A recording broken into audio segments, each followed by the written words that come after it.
I platinumed the game, easy and dull, something I don't want to associate with Spider-Man. Let's get this out of the way from the beginning. A PSA, if you will. I'm not the biggest Spider-Man fan to ever exist. He is, however, one of my favorite Marvel characters. I never played the older games to completion. I only played Spider-Man Shattered Dimensions extensively to say I enjoyed the game. Also, I played him in Marvel vs. Capcom, if that helps. Those are the only examples I have with Spider-Man in the video game format. That out of the way, I'm gonna shit on people's favorite superhero. I played the demo at E3 because Sony knew what they were doing with their line, unlike Kingdom Hearts 3 at Anime Expo. Anyway, my point is that the demo felt better than the final game. I remember being able to cancel out of almost, if not all, my attacks. The final game doesn't allow dodging from every attack, a fault I find odd since I felt like they did a better job in the demo. Maybe it was because of the puddle downgrade. This game does make me feel like Spider-Man, yet I have some issues with this statement. Not everything is great for Spider-Man when it comes to traversal. The game doesn't do much for ascending. There's no reason to reach the highest height outside of one of the benchmarks for free fall distance, and that can be achieved from normal gameplay. It'll just take a long time. Traversal, however, is the best aspect of the game. I can swing around the map, actively choosing not to use fast travel because I can get collectibles along the way to my destination, or do so in the benchmarks I find myself peaked. Collectibles, suits, gadgets, basically anything that's on the map is visible to the player. There is no subtlety. Every backpack is visible where I go in two ways. One, I don't even need to know much because the bottom of the beam is where the item is located. The second is the item is highlighted. It makes it too easy to find. I don't even have to look very hard. I just have to find the yellow object. The Black Cat stakeouts face the same issues. There is a flashlight to indicate where the cat doll is located. So if I spent too much time trying to find the doll, the game would just give me the answer. Sometimes swinging is a bit janky because I would sometimes hold down the button, but the swing wouldn't come out.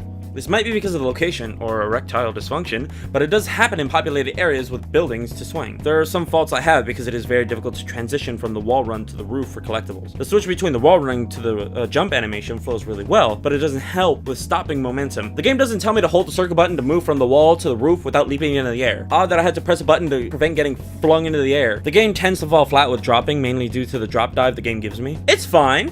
I like that it's a forced attack animation, and I had to press two buttons at the same time. At least it was more fun than looking at a loading screen that isn't as good as Persona 5 transitions. It is weird because the game does have some cool transitional moments from cutscene to gameplay, but the other times it'll just have a normal load screen with a Spider-Man pose or just black screen.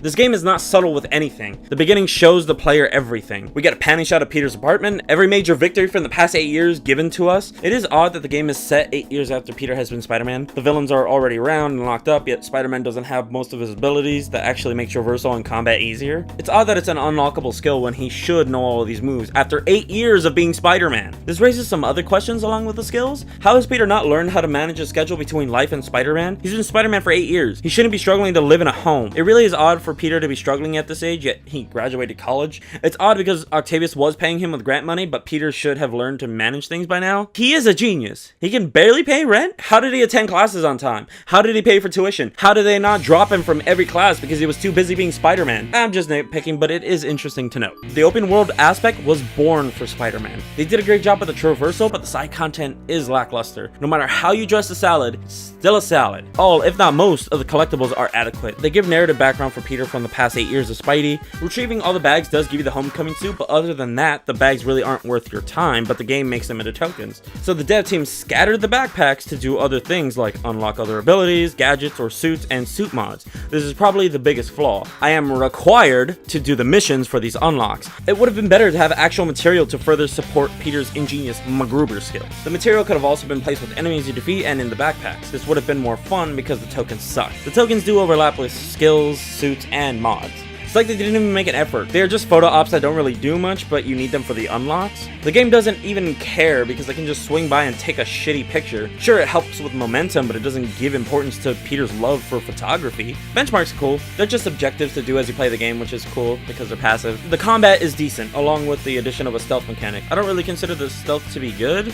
It's odd that Spider-Man has some stealth, yet the stealth takedown doesn't always work properly and causes me to go into open combat. There are Mary Jane and Miles sequences that consist of stealth, yet Spidey doesn't get the same treatment. He doesn't have a dedicated stealth button, and going back into stealth takes too long. It's just easier to beat everyone in sight than to go back into stealth. There is a problem because there are some bonus objectives that require stealth takedown, so restarting from the checkpoint is better than going back to stealth. The Demon Warehouses and Fisk hideouts are the best examples because those sections boil down to combat. The game forces me to do the stealth before anything else. If it worked better, like Assassin's Creed Unity, with a dedicated stealth button, I wouldn't complain about the bad stealth. I would complain about bad AI. I'm also complaining about bad AI. The narrative is good, but the game forces me to do the side quests, which no game should ever do to the gamer. I want to keep going with the narrative, but hey, no, do this other thing, or just swing somewhere and the mission won't open up. So I just wasted my time either doing nothing or going to a place and having to go back. A fun and quick question. Who thought it was a good idea to not have a lock-on mechanic? It's odd for a game with few area of effect attacks to have an incredible amount of enemies, which are all just reskins like the God of War trolls. Most of Spider-Man's attacks are for single enemies, and the throw doesn't have any invincibility frames. The one attack that I know of, used for crowd control, that doesn't work for crowd control, really doesn't help for a game with waves of enemies. I didn't realize the kick was only meant for one person. I didn't realize physics wasn't a thing. I didn't realize they had to make downgrades to hitting multiple enemies too. There were some odd moments where I would take damage without any Spidey sense beams. It feels like the game wants me to play by the rules rather than do what I want, and then break its own rules to appear difficult. How does a web zip to an enemy not count as a dodge from another enemy's gunfire? The only way to dodge that fire is to literally use the dodge button or wait until the last possible second before using the web zip. Thanks for watching. Hope you enjoyed the video. I make stuff. Want to stick around? Click that subscribe button. Hit that notification bell. I'll see you in the next video. Get out, you cuck. Peter Parker killed Mary Jane with his irradiated semen.